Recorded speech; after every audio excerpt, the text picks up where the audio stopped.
Brigadier, operation Sindoor അവസാനിച്ചിട്ടില്ല.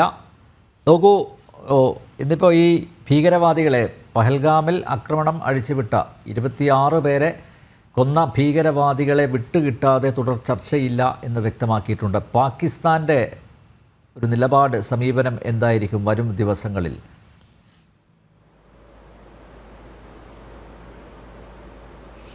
വെടിനിർത്തൽ താൽക്കാലികമാണെന്നുള്ളത് ഒരു സ്പഷ്ടമായിട്ടുള്ളൊരു കാര്യമാണ്. വെടിനിർത്തലും ഒരു സന്ധിയും തമ്മിൽ വളരെ വ്യത്യാസമുണ്ട്. അപ്പോൾ ഈ വെടിനിർത്തൽ ഇനി ചില കണ്ടീഷൻസ് ഉണ്ടാകും. അത് എന്തൊക്കെയാണ്? ആദ്യമേ തന്നെ നമ്മൾ പ്രഖ്യാപിച്ചിട്ടുണ്ട്, ഇനിയുള്ള എല്ലാ ടെററിസ്റ്റ് ആക്ഷൻസും, ഭീകരന്മാരുടെ ഏത് ആക്രമണം ഉണ്ടായാലും it will be considered as an act of വാർ. അതൊരു യുദ്ധമായിട്ട് തന്നെ നമ്മൾ കണക്കാക്കും. അതിനെതിരെ നമ്മുടെ സൈന്യമായിരിക്കും പ്രതികരിക്കുക എന്നുള്ളതാണ്. പിന്നെ ഞാൻ പറയാൻ ഉദ്ദേശിക്കുന്നത്, ഈ ഒരു ദിവസം കൂടി ഈ ഓപ്പറേഷൻസ് നീട്ടാമായിരുന്നു എന്ന് ഉള്ള ഒരു പ്രതിവാദമുണ്ടായിരുന്നു. പക്ഷേ അങ്ങനെയല്ല. നമ്മളുടെ ലക്ഷ്യം ആദ്യമേ തന്നെ വളരെ ക്ലിയറായിട്ട്, പട്ടാളത്തിലുള്ളത്, ഒരു യുദ്ധത്തിലുള്ളത് selection and maintenance of aim. നമ്മളൊരു ലക്ഷ്യം തിരഞ്ഞെടുക്കുന്നു, ആ ലക്ഷ്യപ്രാപ്തിയിലേക്ക് നമ്മൾ നീങ്ങുന്നു. ആ ലക്ഷ്യം എന്തായിരുന്നു?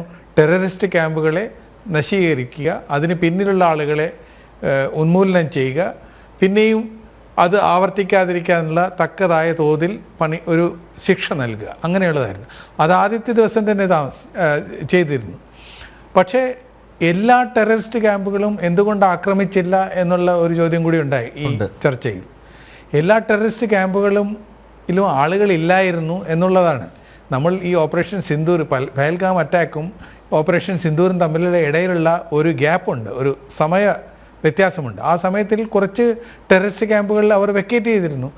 മാത്രമല്ല, ആദ്യത്തെ ആക്രമണം കഴിഞ്ഞ് തീർച്ചയായും അവർ അത് വെക്കേറ്റ് ചെയ്തിട്ടുണ്ടാകും. അപ്പോൾ അതുകൊണ്ട് വെറുതെ പോയി ആളുകളില്ലാത്ത സ്ഥലത്ത് ബോംബിടുക എന്നുള്ളത് അതൊരു പ്രസക്തമല്ലാത്തൊരു കാര്യമാണ്. അപ്പോൾ ഇത് രണ്ടും കൂടി ഞാൻ പറയാൻ ഉദ്ദേശിക്കുന്നു.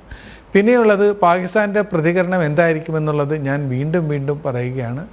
ഇനി ഇപ്പോൾ ഏതെങ്കിലും ഒരു ഭീകരാക്രമണത്തിനെ പറ്റി അവർ ആലോചിക്കുമ്പോൾ നമ്മൾ ഇന്നേൽപ്പിച്ച മുറിവുകളുടെ വ്രണങ്ങൾ അവരുടെ ശരീരത്തുണ്ടാകും.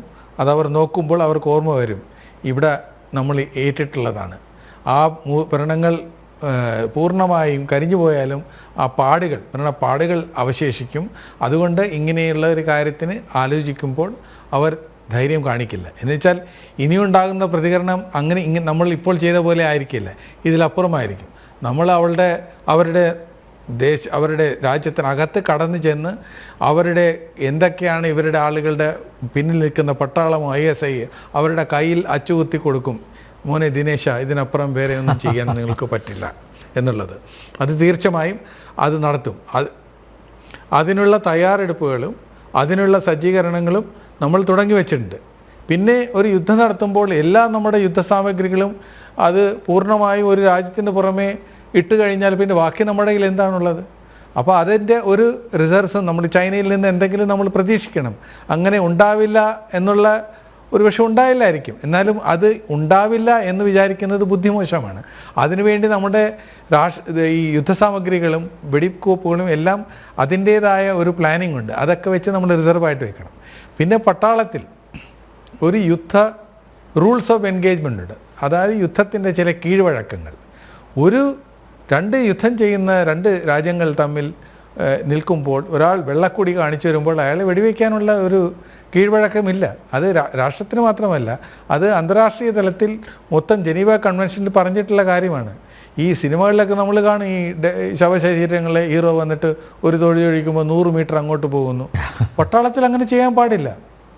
ഒരു മാനുഷിക മൂല്യങ്ങളുള്ള ഒരു പട്ടാളം ഒരിക്കലും ഒരു ശവശരീരത്തിന് അങ്ങനെ ചെയ്യാറില്ല, സിവിലിയൻസിന് അങ്ങനെ ചെയ്യാറില്ല. അത് ധാർമ്മികത്വമുള്ള ഒരു പട്ടാളം നമ്മൾക്കുണ്ട്. അത് ഭാരതത്തിൻ്റെ ധാർമ്മികത്വമാണ് ആ പട്ടാളത്തിൽ പ്രതിഫലിക്കുന്നത്. ആ വിലകൾ നമ്മൾ നിലനിർത്തേണ്ടിയിരിക്കുന്നു. നമ്മളും പാകിസ്ഥാനും ഒരേ തലത്തിൽ ഒരേ തട്ടിൽ നിന്ന് പ്രവർത്തിച്ചാൽ നമ്മൾ തമ്മിലുള്ള വ്യത്യാസം എന്താണ്? പക്ഷേ പാകിസ്ഥാൻ ഇപ്പോൾ മനസ്സിലായിട്ടുണ്ട്. അതുകൊണ്ടാണ് അവർ നമ്മളോട് നേരിട്ട് പറയാതെ, ആദ്യം നമ്മൾ പറഞ്ഞാൽ കേൾക്കില്ലെന്ന് ഒരു പക്ഷേ അവർക്ക് തോന്നിക്കാണും. അതുകൊണ്ടാണ് അവർ അമേരിക്കയോട് പറഞ്ഞത്. അമേരിക്കയും ട്രംപിനെയും നമ്മൾ വേറെ ആയിട്ട് കാണാം. അമേരിക്ക ഒരു രാജ്യമാണ്. അമേരിക്കയും നമ്മളുമായിട്ട് സഖ്യമുണ്ട്. ക്വാഡ് എന്ന് പറയുന്ന ഈ പസഫിക് റീജിയനിൽ അമേരിക്ക, ജപ്പാൻ, ഇന്ത്യ, ഓസ്ട്രേലിയയുടെ ഒരു സഖ്യമുണ്ട്. അത് ചൈനയെ ആ പസഫിക് റീജിയനിൽ കണ്ടെയ്ൻ ചെയ്യാനായിട്ടുള്ള ഒരു സഖ്യമാണ്. അപ്പോൾ നമ്മൾ പറയുന്ന ചില കാര്യങ്ങൾ അവർ കേൾക്കും, അവർ പറയുന്ന കാര്യങ്ങൾ നമ്മൾ കേൾക്കും. ട്രംപ് തന്നെ പറഞ്ഞിട്ടുണ്ട് ഇന്ത്യയോട് റഷ്യൻ യുക്രൈൻ ഇതിൽ നിങ്ങൾ സന്ധി നടത്തണമെന്ന്. അപ്പോൾ അതിന് തയ്യാറാണെന്ന് നമ്മൾ പറഞ്ഞിട്ടുണ്ട്. അത് മാത്രമല്ല, ചില സമയങ്ങളിൽ അമേരിക്ക പറയുന്നത് നമ്മൾ കേൾക്കാതെ ഇരുന്നിട്ടുണ്ട്. അമേരിക്ക പറഞ്ഞിട്ടുണ്ടായിരുന്നു റഷ്യ യുക്രൈൻ യുദ്ധം തുടങ്ങുമ്പോൾ നമ്മൾ റഷ്യയുടെ പെട്രോളിയം ഉൽപ്പന്നങ്ങൾ വാങ്ങിക്കരുതെന്നുള്ളത്. നമ്മൾക്ക് വാങ്ങിക്കരുത് എന്ന് പറയുന്ന ആ ഒരു താക്കീതിനെ നമ്മൾ അത് നിഷേധിച്ചു. പൂർണ്ണമായും റഷ്യയിൽ നിന്ന് 40-50% നമ്മളുടെ ഇമ്പോർട്ട്സ് ഇറക്കുമതി റഷ്യയിൽ നിന്നായിരുന്നു. അത് നമ്മൾ തുടർന്നുകൊണ്ടേയിരുന്നു. ഈ യൂറോപ്യൻകാരും പറഞ്ഞിട്ട് നമ്മളത് കേട്ടില്ല. യൂറോപ്യന്മാരുടെ ഒരു മനോവികാരം ഇങ്ങനെയാണ്, അവർ ജന്മികളാണെന്നുള്ളതാണ്. അതുകൊണ്ട് ബാക്കിയുള്ള രാജ്യങ്ങൾ, ഏഷ്യൻ രാജ്യങ്ങളെയൊക്കെ ഉപദേശിക്കാം, നമ്മൾ പറയുന്നതെല്ലാം അവർ കേൾക്കണമെന്നുള്ളത്. അത് വേണ്ട. നമ്മുടെ രാഷ്ട്രീയ താല്പര്യങ്ങൾക്ക് ഏതാണ് അനുയോജ്യം, ഏതാണ് ഉത്തമം, അത് നമ്മൾ ചെയ്യണം. നമ്മുടെ രാജ്യത്തിൻ്റെ സുരക്ഷയ്ക്ക് എന്താണ് ചെയ്യേണ്ടതെന്ന് വെച്ചാൽ, നാളെ ഈ വെടി നിർത്തൽ കരാർ ലംഘിച്ച് നമ്മൾക്ക് വീണ്ടും ആക്രമിക്കാൻ പറ്റും.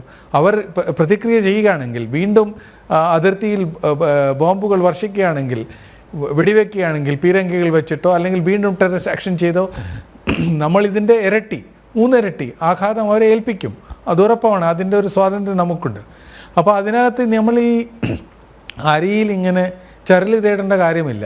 നമ്മൾ ഒരു കാര്യം ചെയ്യുമ്പോൾ, വേറത്തെ കാര്യം പറയാനുള്ളത്, യുദ്ധം എന്ന് പറയുന്നത് ഈ റേഷൻ കടയിൽ ഇങ്ങനെ 1 കിലോ പഞ്ചസാര അല്ലെങ്കിൽ 2 കിലോ അരി അങ്ങനെ തൂക്കി വിൽക്കുന്ന ഒരു എക്സ്ചേഞ്ച് അല്ല യുദ്ധത്തിൽ നടക്കുന്നത്. ഈ കോമ്പാറ്റ് ഡൈനാമിക്സ് എന്ന് വെച്ചാൽ അത് വളരെ അധികം ഒരു സങ്കീർണമായിട്ടുള്ള ഒരു കാര്യമാണ്, വളരെ വിപുലമായിട്ടുള്ള ഒരു കാര്യമാണ്.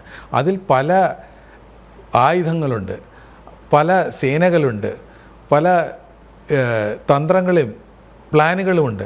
അതെല്ലാം കൂടി ഒന്നിച്ച് സമ്മിശ്രിതമായിട്ട് നമ്മൾ അപ്ലൈ ചെയ്യുമ്പോൾ അതിൻ്റെ പരിമിതികളൊക്കെ കണക്കാക്കാനും മുൻകൂട്ടി കാണാനും എപ്പോഴും പൂർണ്ണമായിട്ട് പറ്റില്ല. ചിലപ്പോൾ കൂടിയിരിക്കും, ചിലപ്പോൾ കുറഞ്ഞിരിക്കും. അത് കുറഞ്ഞതുകൊണ്ട് പിന്നെയും നമ്മൾ പോയി, അല്ല നമ്മൾക്ക് ഇത്ര 1/2 കിലോ കുറവേ തന്നിട്ടുള്ളൂ, നമ്മൾക്ക് തരൂ, അല്ല ഞങ്ങൾ ഇങ്ങോട്ട് തരാൻ, അങ്ങനെയല്ല നടക്കുന്നത്. അപ്പോൾ അതിൻ്റേതായ ഒരു ഡൈനാമിക്സ് മനസ്സിലാക്കണം. അത് മനസ്സിലാക്കാൻ പറ്റാത്തത് സാധാരണ ജനങ്ങളിൽ ഈ സുരക്ഷത എന്താണ്, രാജ്യസുരക്ഷ എന്തൊക്കെയാണ്, ഒരു പൗരധർമ്മം രാജ്യസുരക്ഷയിൽ എന്തൊക്കെയാണ് നമ്മുടെ പട്ടാളത്തിന് വേണ്ടത്, എങ്ങനെയാണ് പട്ടാളം പ്രയോഗിക്കപ്പെടുന്നത് എന്നുള്ള വിവരങ്ങളെല്ലാം നമ്മൾ പഠിച്ചിരിക്കണം. അതിനുള്ള ബോധവൽക്കരണം ഇനി നടക്കണം എന്നുള്ളതാണ് ഇത് ഞാൻ മുൻപും പറഞ്ഞിട്ടുണ്ട്.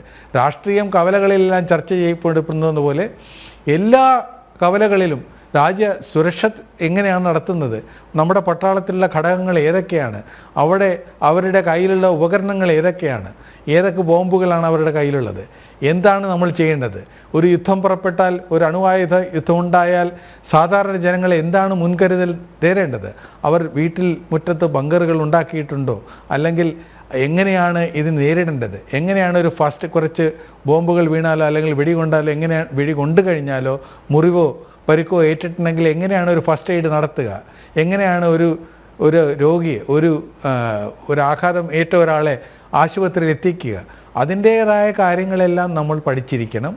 അതിൻ്റേതായ വിഷയങ്ങളെല്ലാം കൂലങ്കഷമായി സ്കൂളിലെ സിലബസിൽ വരണം. നമ്മളുടെ പാഠ്യപുസ്തകങ്ങളിൽ കുറച്ചെങ്കിലും ഉണ്ടാകണം. മീഡിയയിൽ തന്നെ ഈ ചില മീഡിയ അവർക്ക് ഡിഫൻസ് ചാനലുണ്ട്.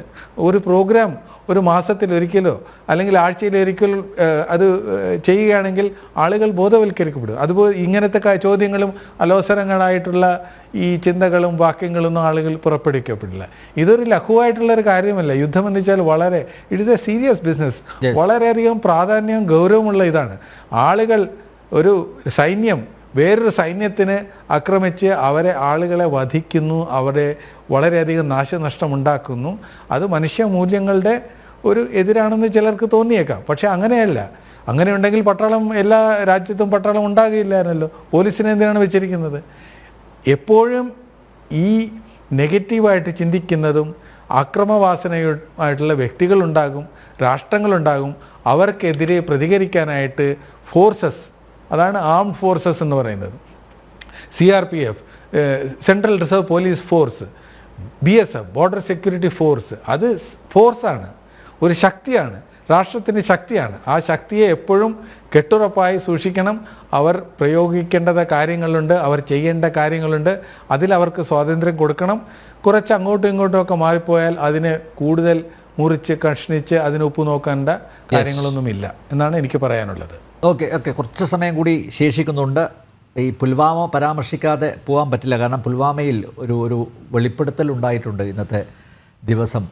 നേരത്തെ അതൊരു സ്റ്റേറ്റ് സ്പോൺസേഡ് ടെററിസം ആയിരുന്നു എന്നൊരു വിമർശനം, അത് തിരഞ്ഞെടുപ്പിലടക്കം കോൺഗ്രസ് ആയുധമാക്കിയതാണ്. പക്ഷേ ഇന്ന് സത്യം പുറത്തു വന്നു. അത് Pak air marshal, vice marshal അദ്ദേഹം പറഞ്ഞത് അത് ടാക്ടിക്കൽ ബ്രില്യൻസ് ആണ് പാകിസ്ഥാൻ്റെ എന്നുള്ളതാണ്.